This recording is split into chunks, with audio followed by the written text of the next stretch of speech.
What's up, everyone? Garage 79R. We're in the garage working on Earl. I haven't posted much. I don't think I posted anything the last couple weeks because I've been working on Earl. I've actually attempted to make a couple videos, and I had no real progress to report.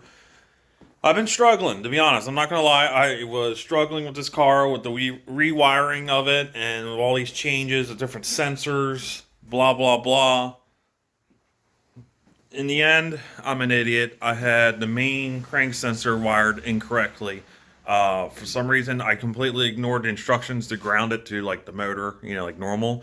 I had it go into the negative on the ECU for the crank signal, and it doesn't like that. On top of that, I had to modify the daughter board that is the VR conditioner. I had to basically clip the two pins that handles the crank signal because we don't need that altered.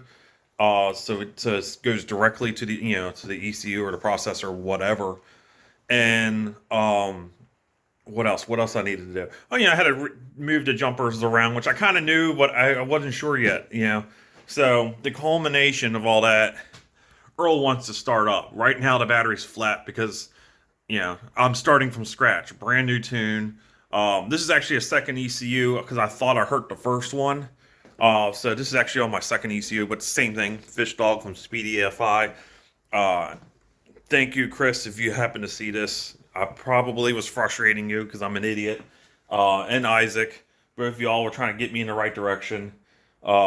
Chris is really helpful. I'm sure he's got like a regular 9 to 5, and he's trying to message me, and so it wants to fire. So I want to do a quick video saying Earl might make it to the first race event.